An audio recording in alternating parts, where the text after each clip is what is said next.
Hiramandi. The name itself whispers of secrets, of hidden beauty and forgotten stories. Nestled in the heart of Lahore, this ancient district has long been shrouded in an alluring mystique. Known for its dazzling past, Hiramandi was once a beacon of art, culture and pleasure, a place where diamonds glittered as brightly as the stars in the night sky. But the diamonds of Hiramandi were not just precious stones. They were the talented courtesans, the artists, musicians and dancers who graced its streets and filled its air with music and laughter. Today, Hiramandi stands as a shadow of its former self, a fading tapestry of a bygone era. The grand Havelis, once echoing with the sounds of ghazals and thumris, are now silent, their ornate facades crumbling under the weight of time. The once vibrant bazaar, teeming with life and commerce, has become a quiet lane, its narrow streets lined with shops selling everyday wares. Yet despite the passage of time, the spirit of Hiramandi endures, whispering its tales to those who care to listen. Like an ancient palimpsest, Hiramandi's history is layered, with each stratum revealing a different facet of its complex identity. To delve into its past is to embark on a journey through time, a journey that takes us back to an era of emperors and courtesans, of poetry and music, of a world where beauty was celebrated and art was revered. It is a journey into the heart of a legend, a quest to unravel the enigma that is Hiramandi. The name Hiramandi, literally translated as Diamond Market, is a testament to the district's illustrious past. It is believed to have originated during the Mughal era, a time when Lahore was a flourishing center of art and culture. The Mughal emperors, known for their patronage of the arts, attracted talented artists, musicians and dancers to their court, many of whom chose to reside in the thriving district that would later be known as Hiramandi. These artists, with their exceptional skills and captivating performances, were considered the true diamonds of Hiramandi. Their presence transformed the area into a hub of creativity and entertainment, a place where the wealthy and the elite flocked to witness their performances and enjoy their company. Over time, the district became synonymous with these talented individuals, its name reflecting the preciousness of their art. The courtesans of Hiramandi occupied a unique position in society.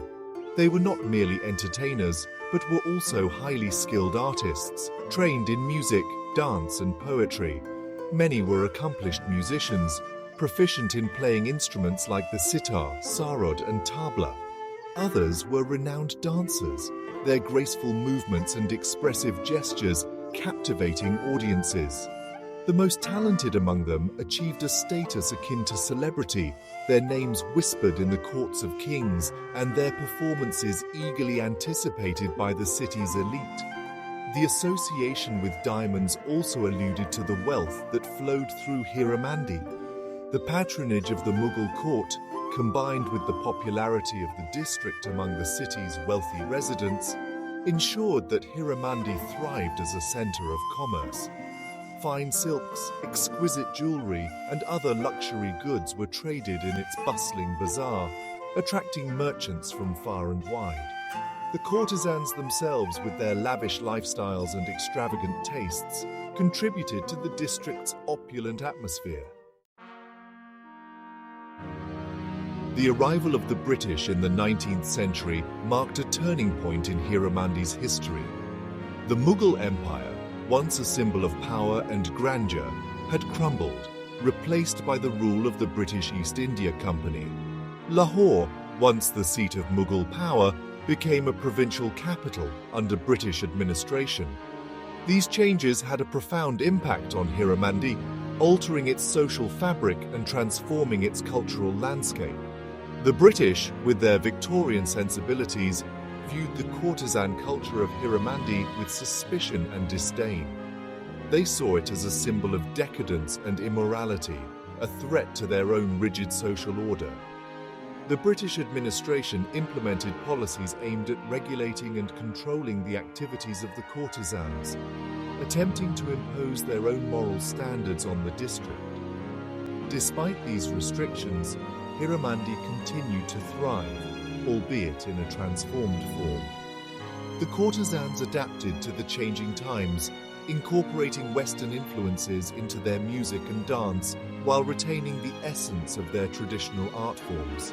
The grand Havelis, built during the Mughal era, were still the heart of Hiramandi, their courtyards hosting gatherings of artists, intellectuals, and patrons. The British presence also brought with it new architectural styles and urban planning concepts. Wide boulevards and imposing government buildings began to appear alongside the narrow lanes and traditional Havelis of Hiramandi. The city of Lahore was undergoing a transformation, and Hiramandi, despite its resistance to change, was inevitably drawn into this process of modernization. Hiramandi's architectural heritage stands as a silent testament to its glorious past. The grand Havelis, built during the Mughal era, are a mesmerizing blend of Mughal and Punjabi architectural styles. Their ornate facades, adorned with intricate carvings and delicate jali work, speak of a time when aesthetics were paramount and beauty was woven into the very fabric of life. These Havelis were not just residences, they were cultural hubs, places where music, dance, and poetry flourished under the patronage of wealthy patrons. Stepping into one of these, Havelis is akin to stepping back in time. The cool, spacious courtyards, often centered around a bubbling fountain, provide a respite from the bustling streets outside. The rooms, with their high ceilings, intricately painted walls, and stained glass windows, exude an aura of faded grandeur, whispering tales of lavish gatherings and intimate performances.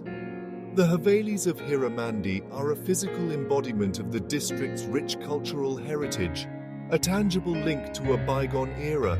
The ambience of Hiramandi was as captivating as its architecture. The air was filled with the sounds of music, the rhythmic beats of the tabla blending with the melodious strains of the sitar and the soulful vocals of the ghazal singers. The scent of jasmine and roses wafted through the narrow streets, mingling with the aromas of traditional Punjabi cuisine.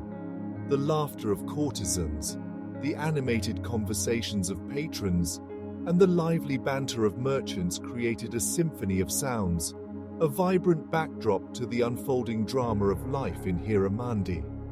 Hiramandi was a feast for the senses, a place where beauty was not merely observed but was experienced in its entirety.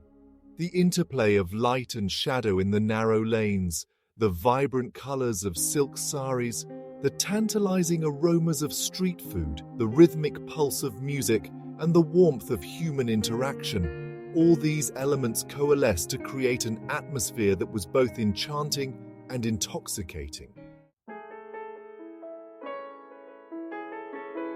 Section 5. The courtesans of Hiramandi, artists, musicians, and dancers. The courtesans of Hiramandi were the heart and soul of the district, their presence shaping its identity and fueling its reputation as a center of art and culture. They were not merely women who provided companionship, they were accomplished artists, skilled in music, dance, and poetry. Their training began at a young age, under the tutelage of experienced courtesans who passed down their knowledge and skills to the next generation. These women were the custodians of a rich artistic tradition, their performances a reflection of the cultural heritage of the region. The courtesans were renowned for their musical talents. Many were proficient in playing instruments like the sitar, sarod, and tabla, their performances captivating audiences with their technical brilliance and emotional depth. They were also skilled vocalists, trained in the art of ghazal singing, a form of poetry known for its lyrical beauty and expressive power. The ghazals, often centered on themes of love, loss, and longing, were brought to life by the courtesans' soulful voices and their ability to convey the nuances of emotion through their singing. Dance was another integral part of the courtesans' repertoire. They were trained in various classical dance forms, their movements characterized by grace, precision, and expressiveness. Their performances were not merely a visual spectacle, they were a form of storytelling, conveying narratives through gestures, expressions, and rhythmic movements. The courtesans' dances were a celebration of the feminine form, their fluid movements and captivating expressions embodying both sensuality and artistic refinement. The courtesans of Hiramandi occupied a complex position in society. They were admired for their artistic talents, their presence sought after by the wealthy and the elite. Yet, they were also subject to societal prejudices, their profession often misunderstood and misrepresented. Despite these challenges, the courtesans of Hiramandi left an indelible mark on the cultural landscape of Lahore, their legacy enduring through the music, dance, and poetry that they bequeathed to future generations. Section 6. The social fabric beyond the veils of misconception. Hiramandi was more than just a pleasure district. It was a microcosm of society, reflecting the complexities and contradictions of life in Mughal-era Lahore. Within its bustling streets and opulent Havelis, a diverse tapestry of individuals coexisted, each playing a role in the intricate social fabric of the district. Merchants, craftsmen, musicians, poets, patrons, and courtesans all interacted and contributed to the unique cultural milieu of Hiramandi. The courtesans, despite their often misunderstood profession, were integral to the social fabric of Hiramandi. They were not merely entertainers, they were confidants, intellectuals, and patrons of the arts. Their salons were gathering places for artists, writers, and musicians, fostering a vibrant exchange of ideas and artistic expression. The courtesans were known for their wit, intelligence, and knowledge of the arts, attracting the company of scholars, poets, and musicians who sought their intellectual stimulation and artistic insights. Hiramandi was also a center of commerce, its bustling bazaar a testament to the economic prosperity of the district. Merchants from far and wide congregated in its narrow lanes, offering a wide array of goods, from fine silks and spices to precious stones and exquisite jewelry. The presence of these merchants, along with the artisans and craftsmen who plied their trade in the district, created a vibrant economic ecosystem, providing livelihoods for a diverse cross-section of society. The social fabric of Hiramandi was woven with threads of tradition, artistry, and commerce, creating a rich tapestry of human interaction. It was a place where social boundaries were often blurred, where individuals from different walks of life came together to share in the district's cultural vibrancy and economic prosperity. Hiramandi was a melting pot of ideas, talents, and ambitions, a testament to the dynamism and complexity of Mughal society.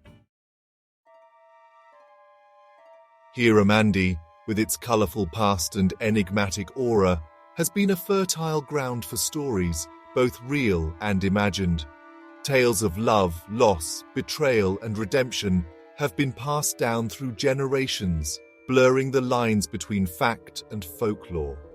These stories, often embellished with fantastical elements, offer a glimpse into the lives and loves of the people who inhabited this legendary district, capturing the essence of a bygone era.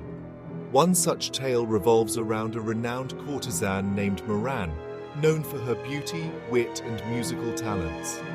Legend has it that she was deeply in love with a young nobleman, but their love was forbidden due to their different social standings. Despite the societal barriers, Moran and her beloved continued to meet in secret, their clandestine rendezvous fueling gossip and intrigue in the courtyards of Hiramandi. Their story, a tragic tale of forbidden love, has been immortalized in numerous ghazals and folk songs, its poignant lyrics echoing the pain of separation and the enduring power of love. Another popular tale centers around a wealthy patron who fell madly in love with a courtesan and showered her with lavish gifts, including a magnificent Haveli adorned with precious stones. However, the courtesan, despite her affection for the patron, yearned for freedom and artistic expression, which she felt were constrained by the gilded cage of her luxurious life. She eventually left the Haveli, choosing to live a simpler life dedicated to her art. Her decision a testament to the independent spirit and artistic aspirations of the women of Hiramandi. These tales, passed down through generations, have become an integral part of Hiramandi's cultural heritage. They offer a window into the lives of the people who inhabited this legendary district, their loves, losses, and aspirations woven into the fabric of folklore. While it is difficult to separate fact from fiction in these tales, their enduring appeal lies in their ability to capture the essence of human emotion, the universal themes of love, loss, and the pursuit of happiness resonating across time and cultures. The dawn of the 20th century brought with it winds of change that swept across the Indian subcontinent, leaving an indelible mark on Hiramandi. The decline of the Mughal Empire, followed by British colonialism, had already begun to reshape the social and cultural landscape of the district. But the 20th century witnessed more drastic transformations, as the forces of modernization, political upheaval, and social reform converged, irrevocably altering the fate of Hiramandi. The rise of nationalist sentiments in India, coupled with growing calls for social reform, led to increasing scrutiny of the courtesan culture that had long been synonymous with Hiramandi. The courtesans, once celebrated for their artistic talents, came to be viewed by some as symbols of a decadent past, their profession increasingly seen as exploitative and incompatible with the ideals of a modern, independent nation. The partition of India in 1947 dealt a further blow to Hiramandi. The mass exodus of Hindu and Sikh populations from Lahore, coupled with the influx of Muslim refugees from India, disrupted the social fabric of the city and led to a decline in the patronage of the arts. Many of the Grand Havelis, once the centers of artistic expression and social gatherings, were abandoned or converted into commercial establishments, their former glory fading into distant memory. Despite these challenges, Hiramandi struggled to retain its artistic legacy. The courtesans, though dwindling in number, continued to practice their art, passing down their knowledge and skills to younger generations. The district's musical traditions, deeply rooted in the classical forms of ghazal, thumri, and khayal, found new avenues of expression through radio broadcasts and gramophone recordings, reaching a wider audience beyond the confines of Hiramandi. Today, Hiramandi stands as a shadow of its former self, a faded gem that whispers tales of a bygone era. The Grand Havelis, once teeming with life and laughter, are now mostly derelict, their ornate facades crumbling under the weight of time. The bustling bazaar, once a center of commerce and social interaction, has become a quiet lane, its narrow streets lined with shops selling everyday wares. The sounds of music and dance that once filled the air have been replaced by the hum of traffic and the cacophony of city life. Yet, despite the passage of time and the relentless march of modernity, the spirit of Hiramandi endures. The district still retains vestiges of its artistic heritage, with a handful of traditional music shops and instrument makers continuing to operate, keeping alive the legacy of the courtesans and their patronage of the arts. The food street, a recent addition to Hiramandi, has become a popular destination for locals and tourists alike, offering a taste of traditional Punjabi cuisine and a glimpse into the district's culinary heritage. However, the Hiramandi of today is a far cry from the vibrant cultural hub it once was. The courtesan culture has all but vanished, replaced by a more commercialized form of entertainment. The Havelis, stripped of their former glory, stand as silent witnesses to a bygone era, their crumbling walls echoing with the ghosts of laughter and music. The transformation of Hiramandi reflects the broader changes that have swept across Lahore and the Indian subcontinent, as tradition gives way to modernity and the old order fades into memory. The story of Hiramandi is a poignant reminder of the ephemeral nature of time and the inevitable transformations that societies undergo. It is a tale of cultural evolution, of the rise and fall of artistic traditions, and of the enduring power of human memory. While the Hiramandi of today may not possess the dazzling allure of its past, it continues to hold a unique place in the cultural landscape of Lahore, its faded grandeur a testament to a rich and complex history. Hiramandi's story, much like a well-worn tapestry, reveals threads of grandeur, artistry, and societal change. It's a testament to a time when Lahore, under Mughal rule, was a beacon of artistic patronage. The courtesans, the diamonds of this market, weren't just figures of entertainment. They were skilled artists, musicians, and intellectuals. They were the heart of a vibrant social fabric, shaping Hiramandi's identity. The British era brought with it a shift in perspective. Victorian morals clashed with the courtesan culture, leading to attempts at regulation and control. Yet Hiramandi adapted, its Havelis still echoing with music and intellectual discourse, albeit under the watchful eyes of a new ruling power. The 20th century ushered in a period of significant change. The forces of modernization, coupled with political upheaval and social reform, led to a decline in Hiramandi's traditional way of life. The courtesan culture faded, the Havelis fell into disrepair, and the district's artistic heart began to beat a little softer. Today, Hiramandi stands as a whisper of its former self. Its Havelis, though dilapidated, still speak of a glorious past. The food street offers a taste of its culinary heritage, and the few remaining music shops keep the echoes of its musical legacy alive. But the diamond market of yore is now a memory, a reminder of a bygone era. Hiramandi's legacy endures not just in its crumbling architecture or fading traditions, but in the stories it holds. The tales of love, loss, and artistic brilliance passed down through generations ensure that the spirit of Hiramandi lives on. It serves as a reminder that even as societies evolve, the echoes of the past continue to shape our present. Hiramandi, though a shadow of its former self, remains an integral part of Lahore's cultural tapestry, a faded gem that still holds the power to captivate and intrigue.